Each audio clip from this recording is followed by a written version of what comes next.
Once again, we're on Fox News. Welcome back. So I was speaking just now about the creeping authoritarianism we're seeing from Biden and the Democrats. And someone who's been such a strong voice on that issue is former Hawaii Congresswoman Creeping Gabbard, authoritarianism. Joins us now. Aloha, Tulsi. Happy New Year. How are you doing? Aloha, Steve. It's always good to talk to you. Happy New Year to you as well. So look, is it Trump Gabbard 2024? Is that what we're going for here? Getting worse. The particularly chilling thing was this new, I don't know what to call it, this frightening new move from the Justice Department. We saw the Deputy Attorney General earlier talking about anyone who is anti-authority being part of this move against domestic violent extremists. What do you make of that? Huh?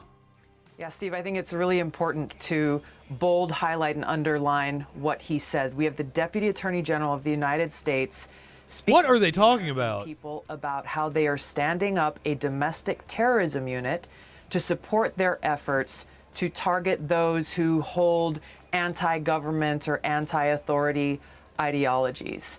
When we stop and think about that for a second, what does that really mean? The authorities in our government, the Biden administration, are targeting Americans for holding anti-authority views. That is authoritarianism. And what does that mean to us here at home? We're supposed to just sit back passively, follow along, put those blinders on, and do whatever they tell us to do?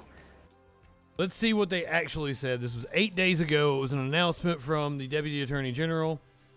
Justice Department will launch a new unit centered on tackling the rising challenge of domestic terrorism, the agency's top national security official revealed on Tuesday, appearing before Congress just days after the one-year anniversary of the January 6th assault on the Capitol. The threat posed by domestic terrorism is on the rise. Assistant Attorney General Matthew Olson told the Senate Judiciary Committee the number of FBI investigations of suspected violent extremists has more than doubled since the spring of 2020. The problem is twofold, as officials at the Department of Justice say they have witnessed a mounting threat from offenders motivated by both racial animus and anti-government ideologies. Radically or ethnically motivated violent extremists are most likely to conduct mass casualty attacks against civilians, and militia violent extremists typically target law enforcement and government personnel and facilities. This is according to Jill Sanborn, the head of the FBI's National Security Branch. Now remember, we watched last night where Fox News ran down the FBI for not being tough enough on the terrorists in their in the language. Still don't exactly know how the guy died, I don't think. But like they didn't speak tough enough about the synagogue hostage taker. That undermines the heart of our democratic republic. That undermines the essence of our Constitution, which says we have the freedom to challenge our authorities. We have the freedom to stand and protest, to ask questions, to demand accountability and answers. And over 70% of the political killings in this country committed by the right wing, and this was up to 2019. If we lose that, then we no longer have a democracy.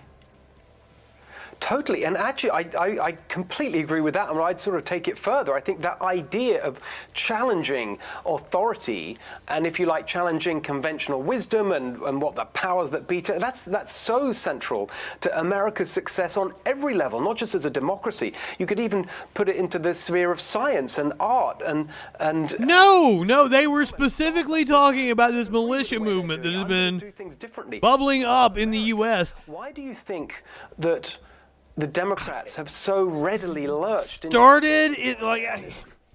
can trace it back for fucking decades. You know, Steve, I think it comes from fear. Like the current movement started in the mid-90s? That they are at least, pretending to hold on to. Fear that people will question the decisions that they're making. Fear that those who challenge their authority are a direct threat to their power. And that is what is so dangerous, because it's coming from a place of fear rather than a place that is rooted in the fabric, in the heart, the essence of the Constitution of the United States of America, the very document that guides us and reminds us what evidence. And when people are motivated by fear of losing power, you see the kinds of results that we're seeing where they're willing to say or do whatever they feel they need to hold on to it, forgetting about the American people. Yeah.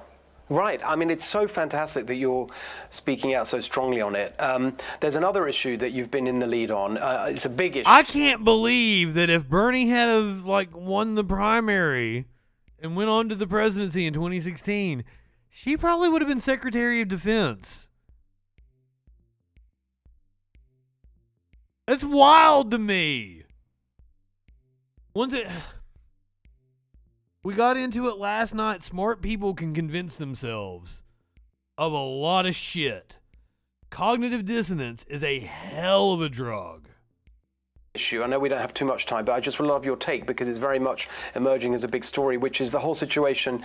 It looks like we may be heading towards yet another entanglement in a foreign war with what's going on with Russia and Ukraine. Look, it's not a straightforward issue. My family's Hungarian. When the Soviets invaded Hungary and the West didn't come into are they pro-Russia now? What the hell? Cause a lot of, left people with years of Soviet oppression.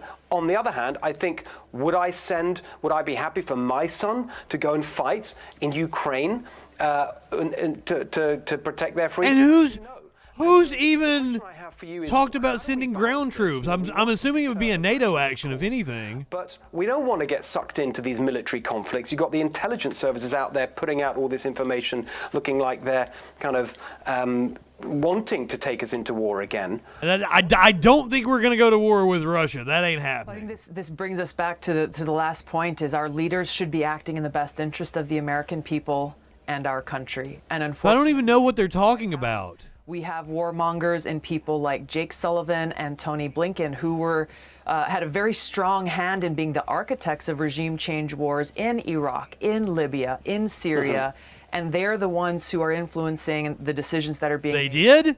This White House. They are stoking tensions. They are escalating the situation. I really thought that was Dick Cheney, the Project for a New American Century. In our country.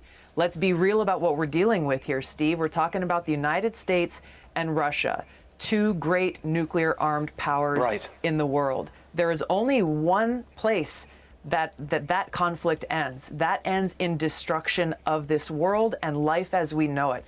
Don't be naive. Don't be shy about pointing out. Weren't they just talking about fucking fear-mongering? That's what people in the White House and leaders in Congress from both sides of the aisle refuse to tell them the truth.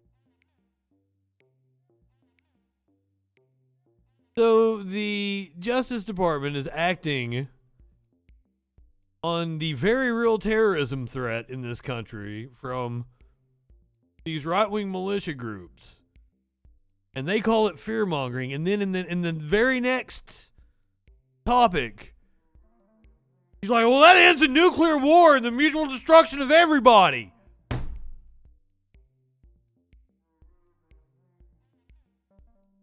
I did just see that, right? Do you think we're stupid? You think we're fools? Yeah, I do.